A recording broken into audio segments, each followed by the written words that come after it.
4 dias morto. O relato oculto do que Lázaro viu no inferno. O ar dentro da caverna estava viciado, pesado, frio. Não havia luz, apenas o silêncio ensurdecedor de uma tumba que foi fechada para nunca mais ser aberta. Imagine por um momento a sensação física de acordar neste lugar. Tente mover os braços e perceba que eles estão presos contra o seu corpo, imobilizados por faixas de linho apertadas, endurecidas por uma mistura pegajosa de mirra e aloés. Tente gritar, mas não há ar suficiente em seus pulmões e sua mandíbula está atada com um pano para impedir que a boca se abra com o rigor da morte. Você não sabe onde está. A última memória que sua mente guarda é o rosto banhado em lágrimas de suas irmãs, Marta e Maria, enquanto a febre consumia seus últimos momentos de consciência. Mas agora a febre se foi, a dor se foi. O que resta é o frio da pedra e um cheiro insuportável que impregna o ambiente. Este cheiro não é apenas o odor do mofo ou da umidade da terra. É o cheiro da própria decomposição. A Bíblia, em sua honestidade brutal, não esconde este fato. Quando Jesus ordena que removam a pedra, Marta, a irmã que sempre lidou com a realidade prática da vida, o alerta com uma frase que causa arrepios em qualquer um que ousa meditar sobre ela. Ela diz que já cheira mal, porque é de 4 dias. 4 dias. Precisamos parar e compreender a gravidade temporal e biológica desta afirmação. Não estamos falando de 4 minutos de uma parada cardíaca em uma mesa de cirurgia moderna. Não estamos falando de um coma profundo ou de um desmaio cataléptico. Estamos falando de 96 horas de morte absoluta. A ciência moderna e a medicina forense nos confirmam o que os antigos já sabiam pelo convívio diário com a mortalidade. Após 4 dias no clima árido do Oriente Médio, o corpo humano não é mais o mesmo templo que abrigava a vida. O cérebro começou a se liquefazer. As células colapsaram.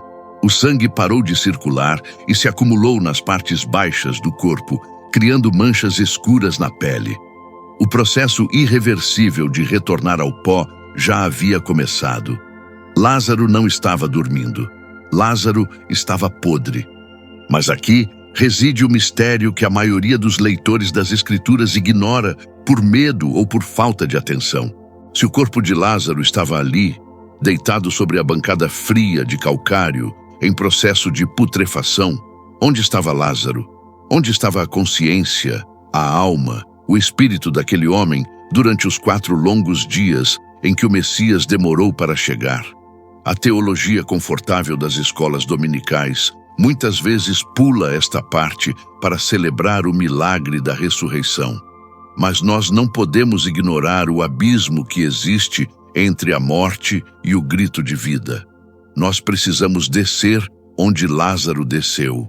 A tradição judaica, os textos antigos e o próprio silêncio perturbador das Escrituras nos apontam para uma realidade que desafia a nossa compreensão moderna de céu e inferno. Lázaro não subiu aos céus, pois o caminho ainda não estava aberto pelo sacrifício da cruz. Lázaro desceu. Ele foi para o Sheol, o mundo dos mortos, a habitação das sombras. Enquanto Jesus chorava do lado de fora do túmulo, seu amigo estava em uma jornada pelo submundo. O que ele viu lá? Que vozes ele ouviu na escuridão? Será que ele encontrou os patriarcas antigos esperando pela redenção? Ou será que ele vislumbrou, através do grande abismo, o tormento daqueles que se perderam para sempre? Há um motivo pelo qual a Bíblia não registra nenhuma palavra dita por Lázaro após sua volta. Talvez o que ele viu fosse sagrado demais para ser dito ou terrível demais para ser ouvido pelos vivos. Prepare o seu espírito, pois agora nós vamos investigar os rastros deixados na história e na teologia para reconstruir a visão que foi proibida de ser contada. Vamos rasgar o véu do silêncio e encarar o que acontece quando a alma cruza a fronteira final e é forçada a voltar. Para compreender a profundidade do que Lázaro experimentou, Você precisa primeiro decifrar o mistério do tempo divino e a crença que moldava a mente daquele povo. O relógio de Deus jamais se adianta e jamais se atrasa, mas ele frequentemente bate em um ritmo que a angústia humana não consegue suportar. Quando os mensageiros chegaram a Jesus, ofegantes e desesperados, dizendo que aquele a quem ele amava estava doente, a resposta do mestre foi permanecer onde estava. Ele ficou mais 2 dias. A mente humana chama isso de atraso. O coração ferido chama isso de indiferença. Mas a sabedoria oculta revela que esta espera foi, na verdade, uma estratégia de guerra contra o império da morte. Jesus não estava ignorando a dor de seus amigos. Ele estava preparando o cenário para algo que jamais havia sido feito na história da humanidade. Algo que exigia a ausência total de esperança. Os sábios de Israel, guardiões dos segredos antigos e das tradições orais, ensinavam uma verdade sobre a morte que foi esquecida pela nossa geração apressada e cética. Nos textos sagrados do Midrash e nos ensinamentos profundos do Talmud, aprendemos que a separação entre a alma e o corpo não é um evento instantâneo e abrupto como o apagar de uma vela. A alma tem memória. A alma tem apego. Ela ama a vestimenta de carne que usou durante anos para caminhar sobre a terra. A tradição ensina que durante 3 dias após o último suspiro, a alma paira sobre o corpo inerte. Ela ronda o sepulcro. Ela observa o pranto dos vivos. Ela busca uma fenda, uma possibilidade de retorno, esperando contra a esperança que o sopro da vida reacenda nas narinas. Durante 72 horas, a morte ainda é considerada reversível aos olhos dos homens daquela época. Mas então chega o terrível amanhecer do 4º dia, e com ele vem a sentença irrevogável. A biologia cruel começa a desfigurar a obra do Criador. A corrupção da carne atinge o rosto, o espelho da identidade humana. As feições que um dia sorriram e choraram começam a inchar e se desfazer.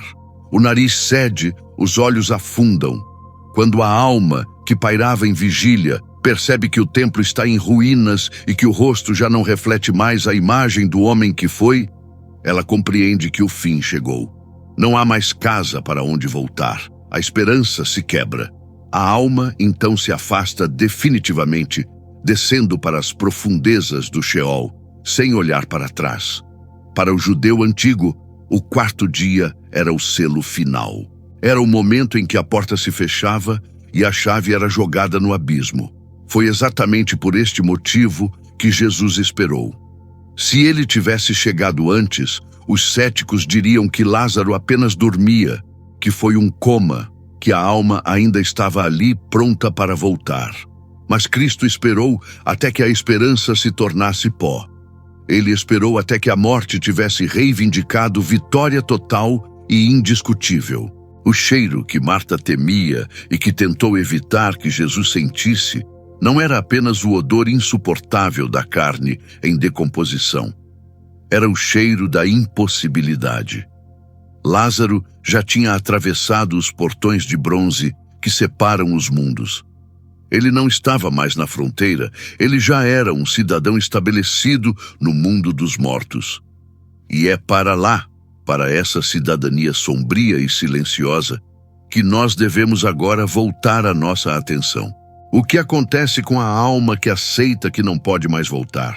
Para onde vai a alma quando o último elo com a carne se rompe?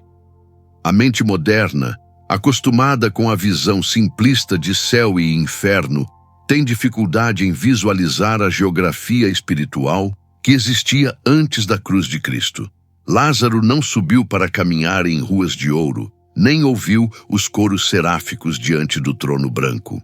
O caminho para o alto estava barrado pelo pecado da humanidade, um selo que somente o sangue do Cordeiro, que seria derramado dias depois, poderia romper.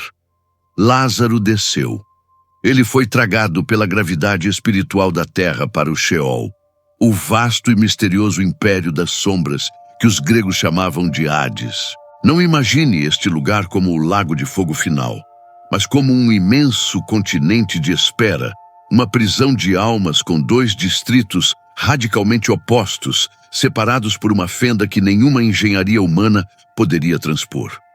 Neste reino subterrâneo, a escuridão não era vazia, ela era habitada. De acordo com a própria revelação deixada por Jesus em uma de suas histórias mais perturbadoras, este lugar possuía uma divisão clara. De um lado, havia o consolo, um lugar de descanso e memória honrosa, conhecido como o seio de Abraão. Do outro, o tormento, a sede e a angústia. É impossível não sentir um calafrio na espinha ao notar que na parábola contada por Cristo sobre o rico e o mendigo, o nome do mendigo também era Lázaro. Seria uma coincidência divina ou uma premonição intencional? Será que Jesus estava descrevendo exatamente o que seu amigo estava prestes a vivenciar ou já estava vivenciando? A teologia treme diante dessa conexão, pois ela sugere que a experiência de Lázaro no além foi consciente, vívida e aterrorizante em sua clareza. Imagine Lázaro despertando neste lugar de penumbra. Ele não estava sozinho. Ao seu redor estavam as almas dos justos que aguardavam há milênios. Davi, que cantava salmos sobre não ser deixado no Sheol. Noé, que viu o mundo antigo perecer nas águas. Isaías, que profetizou o Messias sofredor. Todos eles estavam ali, no lado do consolo, mas ainda assim estavam presos. Eram prisioneiros da esperança, aguardando o libertador. Mas o aspecto mais assustador desta geografia não era a companhia, mas a vista. O abismo que separava o consolo do tormento permitia a visão. Lázaro, do lado do descanso, podia contemplar o outro lado. Seus ouvidos, agora livres da surdez da carne, podiam captar não apenas o silêncio da paz, mas os ecos distantes e abafados do sofrimento daqueles que rejeitaram a luz. Ele viu a justiça divina em sua forma mais crua e inalterada. Ele viu que a morte não é um sono eterno, mas um despertar violento para a realidade das escolhas feitas em vida. Não havia paredes à prova de som no Sheol. A paz do seio de Abraão era acompanhada pela consciência constante de que logo ali, do outro lado do precipício, existia uma eternidade sem Deus. Lázaro viu a face da perdição sem ser tocado por ela, e essa visão é algo que marca um espírito para sempre. Como alguém pode voltar a rir em banquetes, a se preocupar com moedas de prata ou com a política de Roma, depois de ter olhado nos olhos da eternidade e visto a fragilidade da alma humana pendurada sobre o nada? Esta foi a visão que Lázaro teve. Ele estava lá, entre os patriarcas, talvez sendo consolado pelo próprio Abraão, quando de repente a estrutura imutável daquele mundo estremeceu. O silêncio milenar foi quebrado não por um grito de dor, mas por uma voz que tinha autoridade para fazer o inferno tremer. Uma voz que ele conhecia. Uma voz que chamou seu nome com tanta força que ignorou as leis da morte, ignorou o abismo, ignorou a decomposição e puxou sua alma de volta através da escuridão, como um mergulhador sendo arrancado das profundezas do oceano contra a sua vontade. Há livros que a história tentou enterrar junto com os mortos.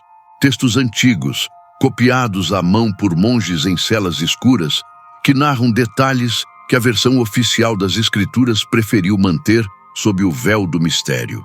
A Igreja, em sua prudência, canonizou o essencial para a salvação, mas deixou de fora relatos que saciariam a nossa curiosidade mais profunda sobre o mundo espiritual. Um desses documentos, conhecido como o Evangelho de Nicodemos, ou os Atos de Pilatos, sobreviveu à poeira dos séculos e nos oferece uma fresta proibida para espiar o que acontecia nos bastidores do inferno, enquanto o drama da redenção se desenrolava na terra.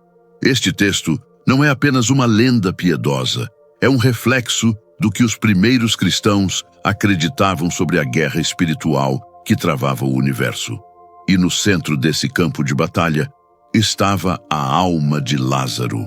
Segundo este relato impressionante, o submundo não estava em silêncio, estava em pânico. O texto descreve um diálogo aterrorizante entre Satanás, o príncipe das trevas, e o inferno personificado, a entidade que guardava os mortos. Eles discutiam com tremor, pois sentiam que a autoridade que detinham sobre a humanidade estava prestes a ser quebrada. O inferno reclama com Satanás, dizendo que sentia dores de parto, uma agonia estranha, porque uma alma específica estava causando tumulto em seus domínios. Essa alma não se comportava como um cativo comum. Ela cheirava a vida no meio da podridão. Lázaro, segundo essa tradição antiquíssima, não foi apenas um visitante passivo. Ele foi um sinal de alerta, uma sirene de emergência que tocou nas profundezas do abismo, anunciando que a invasão do Messias era iminente. Imagine a cena espiritual descrita por esses manuscritos ignorados. Lázaro estava lá, entre as sombras, quando de repente a ordem natural da morte foi violentada. O inferno grita para Satanás, ordenando que não traga aquele Jesus de Nazaré para lá, pois foi ele quem arrancou Lázaro de suas entranhas. O texto narra que Lázaro, ao ouvir a voz de Cristo chamando lá de cima, "Vem para fora", não caminhou suavemente de volta à vida. Ele foi ejetado. Ele voou das garras da morte como uma águia, sacudindo as fundações do submundo. As correntes que prendiam os mortos estremeceram. A ressurreição de Lázaro não foi apenas um milagre médico de reanimação de tecidos, foi um ato de guerra, foi um saque. Jesus invadiu a casa do valente antes mesmo de morrer na cruz, roubou uma alma que já pertencia legalmente à morte e a trouxe de volta à luz do sol como um troféu de seu poder absoluto. Isso muda completamente a nossa visão sobre o homem que saiu da tumba. Lázaro viu o medo nos olhos dos seus carcereiros espirituais. Ele testemunhou o momento exato em que a estrutura invencível da morte revelou sua fragilidade diante da voz do Filho de Deus. Ele viu os demônios recuarem. Ele viu as portas de bronze tremerem antes de serem definitivamente arrombadas dias depois. Lázaro voltou ao mundo dos vivos carregando um segredo que pesava toneladas em sua consciência. Ele sabia que o império do mal era uma mentira, um gigante com pés de barro que estava prestes a cair. Ele voltou sabendo que a morte não era o fim, mas um território ocupado prestes a ser libertado. Mas carregar esse conhecimento tem um preço alto, um preço que cobrou seu tributo na carne e na mente daquele que voltou. Como se vive uma vida normal, sabendo que o chão debaixo dos seus pés é apenas uma fina crosta sobre uma guerra cósmica?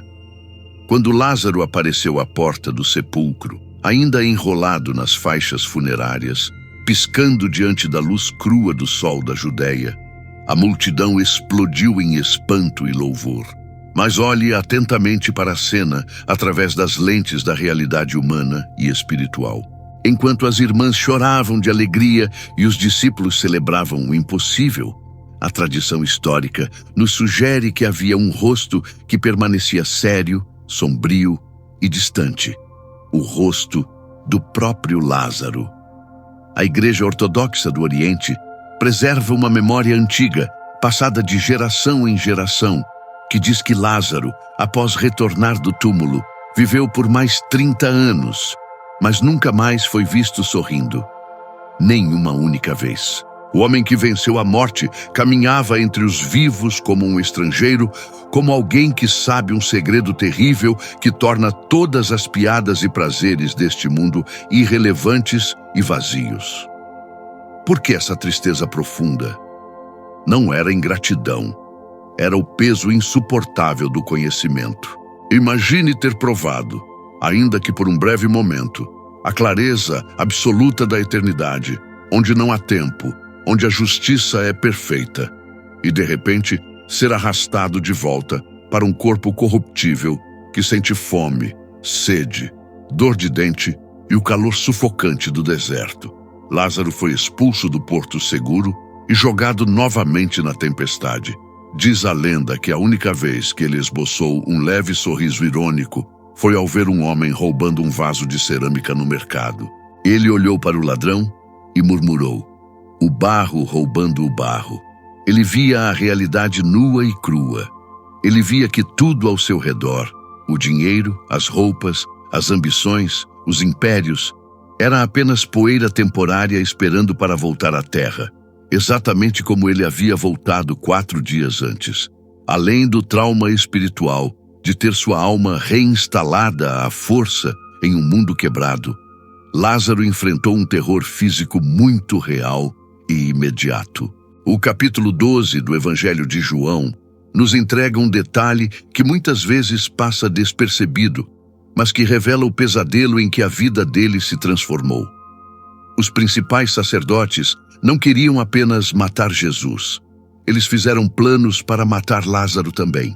Ele se tornou uma prova viva que precisava ser apagada. Imagine viver sabendo que você é um alvo móvel, que há uma conspiração poderosa tramando para enviá-lo de volta para o túmulo de onde você acabou de sair. Lázaro não teve paz. Ele se tornou um fugitivo dentro de sua própria segunda chance de vida, caçado pelos religiosos que não podiam tolerar a existência de um homem que desafiava a lógica da morte apenas por respirar. Ressuscitar não foi o fim de seus problemas, foi o início de uma nova e perigosa batalha. Ele carregava em seu corpo a marca de um milagre que o mundo queria esquecer e, em sua alma, a memória de um lugar que o mundo temia lembrar. Ele era um homem dividido entre 2 mundos, não pertencendo totalmente a nenhum deles. Sua existência se tornou um testemunho silencioso de que a morte não é o fim, mas sim uma vírgula. E enquanto ele caminhava pelas ruas de Betânia e depois de Chipre, onde se diz que ele terminou seus dias como bispo, seus olhos carregavam aquele olhar de 1000 jardas de distância.